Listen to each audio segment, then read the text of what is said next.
Hello everyone नमस्ते तपाईहरु सम्पूर्णलाई मेरो यो भ्लगमा एकदमै स्वागत गर्न चाहन्छु र मेरो भ्लग स्टार्ट भइसकेको छ एकदमै छोटो हुनेवाला छ र अहिले चाहिँ म यहाँनिर कृपाको बाइकमा उसँग मजाले हावा खाँदै खाँदै जान्दैछु बाइकमा अनि म चाहिँ बीचमै उत्रिहाले किनभने छिरिङा चाहिँ हिँडेर जानु हुँदै थियो अनि त उ एक्लै हुन्छ भनेर म चाहिँ हिँडेर गएँ हैन फेरि मेरो हेलमेट पनि थिएन हो हेलमेट नलगाई हिँड्नु पनि हुँदैन यहाँ चाहिँ अनि यसरी जाँदै जाँदै के भयो भन्दाखेरि चाहिँ यहाँनिर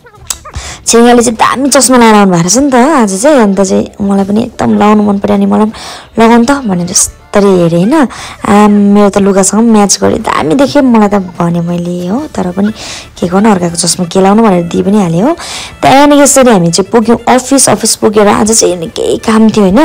निकै भन्दाखेरि पनि अब अलिअलि त्यस्तो बेसी पनि हैन हो अन्त सबैजना चाहिँ आज बिजी नै देखिरहेको थियो हैन सबैजना आफ्नो वार्डको आफ्नो कामहरु गरिरहेको थियो यसरी अफिसियल कामहरु अन्त कतिजनाहरु चाहिँ यसरी हिँडी पनि रहनु भएको थियो फेरि काम मात्रै गर्नु भएको थिएन अन्त यसरी बाहिर निस्केर हामीले घामहरु ताप्यौं यहाँनिर ढुङ्गामा मजाले घाम लागेको हुन्छ नि त अन्त यस्तै हाँस्दै यो घाम ताप्ने क्रम पनि सक्यो अन्त एकैछिनमा चाहिँ मैले चाहिँ यहाँनिर नरेन्दाको स्कुटी कुदा हेर्नु पर्यो धेरै भयो बा बिर्सेँ भनेर चाहिँ मैले कुदाउँदै छु यहाँनिर तपाईले देख्न सक्नुहुन्छ हैन यसरी सट्ट लागेर हैन बिर्सेको छुइनँ रहेछ भन्दै पर पुगेर है अन्त एकैछिन बादमा अब खाजा खानु जानुको लागि हामी चाहिँ निस्क्यौं हैन खाजा खाने टाइम पनि भइहाल्यो नि त अनि हामी दुईजना चाहिँ यो गाडीमा जाँदै छौं अन्त अरूहरु चाहिँ आउनुहुँदैछ अर्को गाडीमा अनि यसरी हामी चाहिँ नानाको दोकानमा पुग्यौं आज चाहिँ हामीले खाजा खाइनौ है मैले चाहिँ खाइन अरूहरुले त खानु पनि भयो होला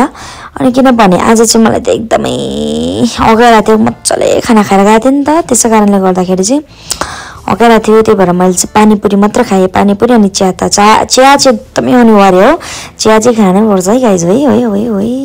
अनि त्यसरी पानीपुरी खाएर चाहिँ हामी चाहिँ बाहिर आयौं हैन बाहिर आएर यस्तो पुरा गल्यो भन्दै थियो नि त अन्त कृपा तारा टाँसिन्छ फेरि पनि म चाहिँ के पो गर्दै थिएँ त्यहाँनिर यतिकै हात भिजाएर बसिरहेको थिएँ हैन किनभने घाम मजाले लागिरहेको थियो अब राम्रो पनि देखिरहेको थियो नि त घाममा फेरि छिरिङ आएर टाँसिन्छ हो के भएको छ भन्नु थाहा छैन होला है अनि त्यसरी हामी चाहिँ रोडमा गयौँ हामी कतिजना छौँ हामी 1 2 3 4 5 जना हौ सुस्मिता नानालाई चाहिँ क्यामेरा पक्रिन लगाएर आएको छौँ म चाहिँ बिहाइन्ड द क्यामेरा हुनुहुन्छ हो यसरी गफ गर्दै जाँदै थियौँ मैले चाहिँ छिटो बनाएको यो लामो हुन्छ भनेर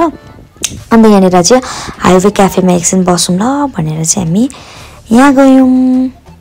अनि हाइवे क्याफे भित्र पसेर चाहिँ गीत गाइ भयो हो गीत गाएको चाहिँ मैले यहाँनिर हाल्न सकिनँ अनि डान्स पनि गराइ भयो डान्स चाहिँ मलाई साँच्चै आउँदैन हो अब तपाईहरुले मलाई खिल्ली गर्नुहुन्छ भने पनि गर्नुहोस् तर मलाई भन्दै आउँदैन तर मलाई यस्तो खालके त्यो भाङ्ग्रे डान्स चाहिँ गर्न आउँछ फेरि पमला नानाको डान्स हेरिहाल्नु पन्जाबी स्टाइलमा डान्स गर्नुहुँदैछ हैन अन्त यसरी अब यसो रमाइलो चाहिँ गरौँ अब यो लन्च ब्रेकको टाइममा अन्त यसरी गरेर अफिस आएर बसेर फेरि हामी छुट्टी भएर आयौँ बजारमा आएर यालम्बरमा कृपा बसिरहेको थियो अनि म पनि यहाँनिर आएँ अन्त यहाँ आएर चाहिँ म कफी पिउँदैछु किनभने चाहिँ कफी पिउँदै यहाँनिर मैले चाहिँ मेरो साथीलाई पर्खिनु पर्ने हुन्छ आज चाहिँ मेरो साथी सिमिकाको ट्रेनिङ छ अरे नि त भोलि र पर्छ अनि त्यही कारणले गर्दा ऊ आउँदैछ अनि उसलाई पर्खिनको निम्ति म चाहिँ यहाँनिर बसिरहेको थिएँ कफीहरू पिउँदै मजाले अब हुन्छ नि मजा लागिरहेको थियो मलाई यसरी बजार हेर्दै यताउता हेर्दै हैन त्यसलाई पर्खिरहेको थिएँ त्यो चाहिँ आइपुगेकै थिएन नि त ट्रेनिङ सकेर अन्त त्यसलाई पर्खिरहेको थिएँ म चाहिँ अन्त चाहिँ एकैछिनमा चाहिँ आइपुग्यो भनेर चाहिँ एटिएम भित्र छिटो आइज भनेर भने हैन अन्त म चाहिँ तल निस्केर चाहिँ सोइ गएँ हैन यस्तो एटिएममा हेरेको त आमामा त्यहाँबाट रहेछ हो के मलाई भेट्नुको लागि पैसा निकाल्दै रहेछ भन्नु भएको छैन है यो चाहिँ मेरो साथी सिमिका हो हामी चाहिँ स्कुलदेखिको साथी हो हैन अन्त यसरी त्यसलाई लिएर माथि फेरि यलम्बर गएँ हैन कृपासँग भेटाएँ अन्त यलम्बरमा गएर एकछिन बस्यौँ त्यहाँदेखि फेरि कुकेमा चाहिँ लगेर गएँ फेरि हैन कुकेमा गएर चाहिँ यो चिकनको यो ललिपप खायौँ त्यहाँदेखि भोक लाग्यो अरे भनेर चाउमिन पनि खाएँ एकदमै टेस्टी थियो अनि त्यसलाई चाहिँ क्यामेरामा बेसी निस्किनु मन पर्दैन के त्यही भएर मैले अगाडि फर्काएर चाहिँ मजाले बजाउन थालेँ नि त चाउमिन हो मिठो भइरहेको थियो अगाडि पनि के त खाइरहेको थिएँ म चाहिँ यस्तो के खान्छु कोही बेला कि अन्त मलाई चाहिँ भुँडी कस्तो भइरहेको हुन्छ अनि खाना रुच्दैन हो तर चाहिँ सन्ती चाहिँ खानु हुँदैन म चाहिँ फेरि खाएको दिन चाहिँ पुरै खाँदो रहेछु, नखाएको दिन चाहिँ फेरि खाँदैन। त्यस्तो हुन्छ नि त गाइज हो, साह्रो छ। हुन त चाहिँ के हो भन्दाखेरि चाहिँ टक टक टक खाइसकेर चाहिँ अनि सब्जी मन्डीतिर झऱ्यौँ होइन, निकै रात पनि पर्न लाग्थ्यो। सब्जी त किन्नु पर्ने हुन्छ, सब्जी किनेर फेरि मासु दोकानमा गयो, मासु पनि किने। अब साथी बल्ल बल्ल आएको, खुवाउनु पऱ्यो भनेर चाहिँ गयौँ त्यहाँदेखि किन गरेर अन्त त्यहाँदेखि चाहिँ रुममा पुग्यौँ। अन्त रुममा पुगेर यस्तो भइरहेछ म चाहिँ हो, खाना सब्जी बनाउनु पर्ने हुन्छ, त्यो पनि फ्रेस भएर बसिरहेको छ। अन्त मैले चाहिँ यसरी बनाउँदैछु अचार, छुर्पीको अचार, छुर्पीको चटनी चाहिँ छुर्पीको चटनी। अन्त मासु हो, दाल साल चाहिँ बनाइनौँ, त्यो नखाने पनि अरे हो।